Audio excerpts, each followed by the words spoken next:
Bem-vindo ao InCore Talks, o podcast do InCore HCFM USP. Olá pessoal, tudo bem? Bem-vindos ao nosso novo episódio do InCore Talks, o podcast aqui do Instituto do Coração.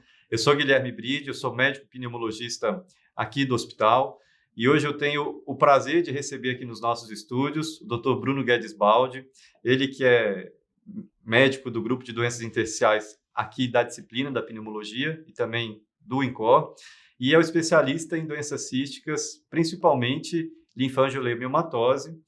O currículo do Bruno ele é bastante extenso, assim, eu não vou entrar em detalhes, senão o nosso podcast dura aí praticamente a tarde inteira, mas ele veio hoje falar exatamente sobre a LAM, que é uma doença que ele já estuda aí há alguns anos. Então, Bruno, obrigado pela participação aqui com a gente no nosso estúdio.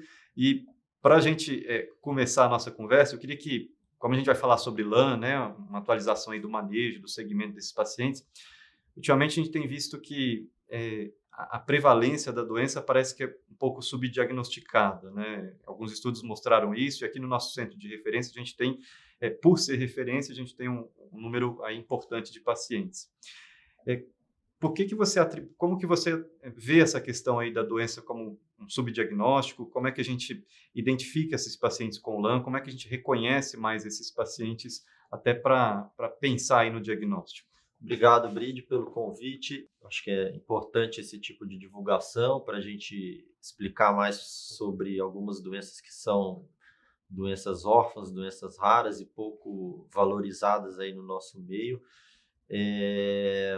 Então, na verdade, assim, a doença de fato ainda é subdiagnosticada. A gente tem alguns estudos mais recentes que mostram que, na verdade, ela tem uma prevalência aumentada, principalmente estudos aí europeus, né, de grupos europeus, que mostraram que, de fato, ela tem uma prevalência aí que chega a ser 5, 6 vezes mais do que se achava.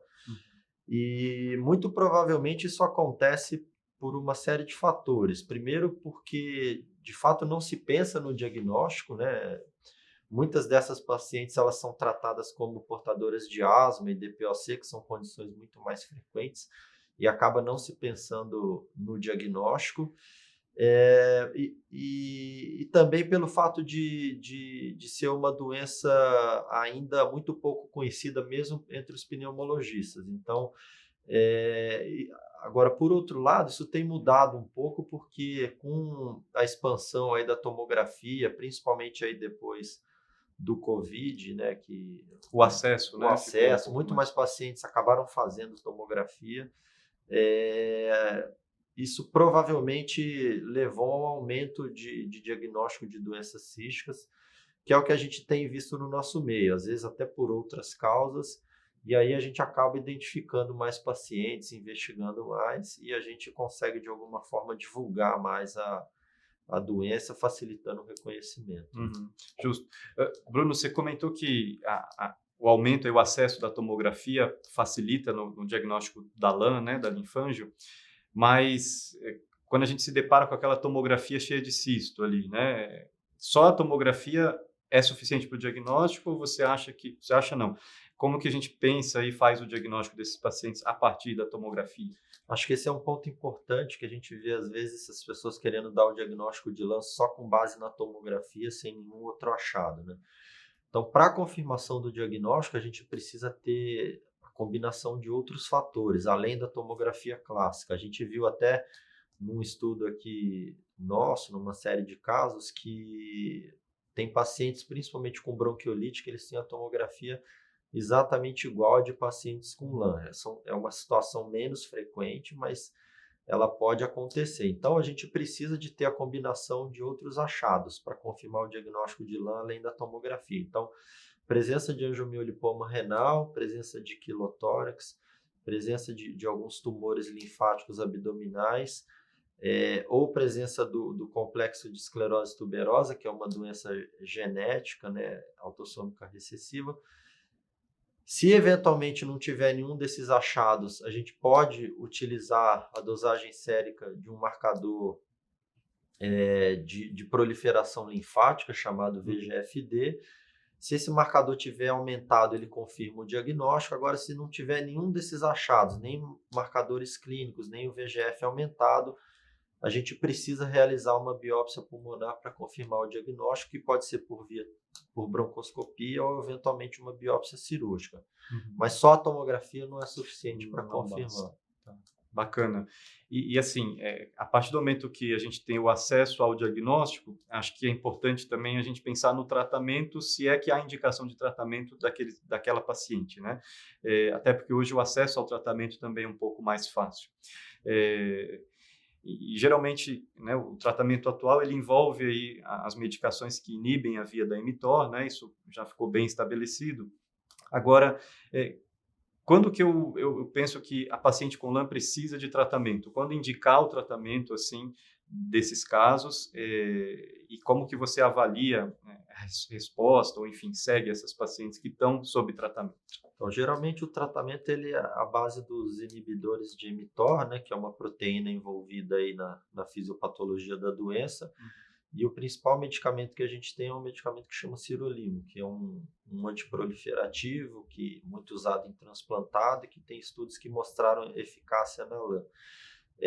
Ele vai ser indicado principalmente para pacientes, para mulheres, né, fora da menopausa, né, em que existe uma progressão, um risco maior de progressão nessa faixa de vida.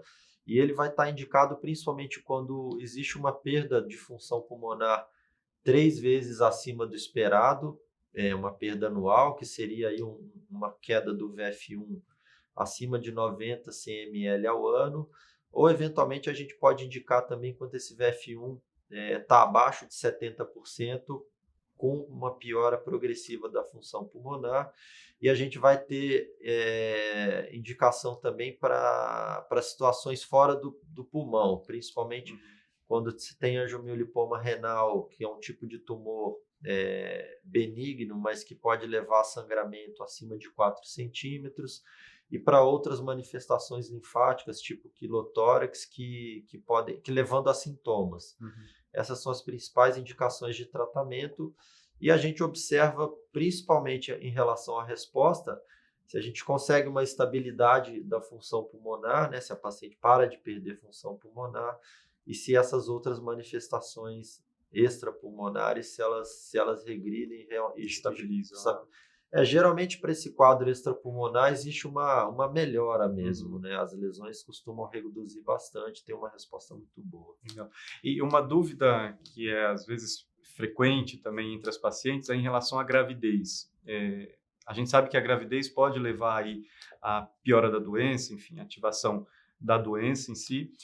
Você acha que o sirolimo, o tratamento da doença, ele pode ser feito ainda na gravidez? Esses pacientes, como que deve ser o manejo e a atenção aí com esses pacientes em relação a isso? O sirolimus, ele é considerado uma medicação do grupo C para gravidez, né? Não tem uma contraindicação ainda formal, mas também a gente não tem ainda uma recomendação, uma segurança para usar. Então, existem alguns estudos em animais que mostram que é uma medicação que pode levar a problemas aí para o feto, por exemplo. Então, a gente tende, nesse período de vida, né, da gestação, a suspender a medicação. Mas tem algumas pacientes que, eventualmente, com função pulmonar mais limitada, né, moderada a grave, e que pioram muito durante a gestação, que a gente vai ter que considerar o início da medicação, principalmente aí a partir do segundo trimestre de gravidez, né? Porque aí a gente precisa proteger a mãe, apesar do risco para o feto, mas é uma situação muito específica, mas geralmente a gravidez acaba sendo, entre aspas, um problema, porque muitas dessas pacientes acabam progredindo. Se é uma paciente que tem a função pulmonar estável e com alteração leve, por exemplo, a gente pode até considerar a gestação nesse período, aceitar a gestação nesse período, mas geralmente quando a função pulmonar está mais comprometida, a gente acaba recomendando evitar a gestação, porque vai trazer um risco importante. Pelo risco, né? E assim, uma outra questão, a partir do momento que eu começo o tratamento numa paciente com LAM, existe algum momento que eu suspendo o tratamento? Por exemplo, um paciente que estabiliza a função pulmonar, ou existe essa questão de pensar em em deixar sem tratamento ou não? Eu começo e isso não tem prazo. Qual que é a sua visão sobre isso? Essa é uma resposta que a gente não tem. Na verdade, os inibidores de mTOR, eles não são um tratamento curativo ou definitivo. Na maioria das vezes, enquanto a paciente está usando a medicação, a doença fica controlada, mas se suspender a medicação, ela vai voltar a progredir. Então, ele bloqueia no momento que está se usando a medicação, mas não determina uma cura. Então, essa resposta realmente é a resposta mais difícil. O que a gente acaba fazendo tentando usar a menor dose possível, aí a gente muitas vezes tende a usar 1 miligrama por dia, que é uma dose mais baixa, minimizando o risco Mais tolerável, né? Mais tolerável.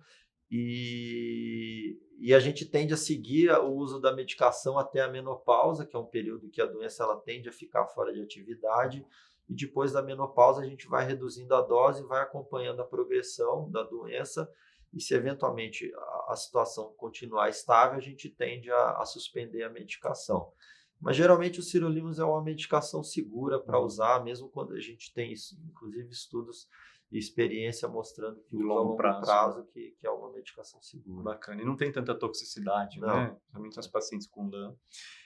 Bom, para a gente fechar agora nessa conversa, a gente falou do tratamento, do diagnóstico, existe espaço ainda para outros tratamentos que não os inibidores da via da mTOR, como a gente muitas vezes usava no passado, enfim, questão de bloqueio hormonal, tudo isso. Se é que a gente pensa nisso, quando que a gente pensa? Na verdade, o bloqueio hormonal isoladamente, ele não está indicado, se fazia, já chegou a fazer até oforectomia, mas se mostrou que isoladamente a gente não tem um benefício em usar.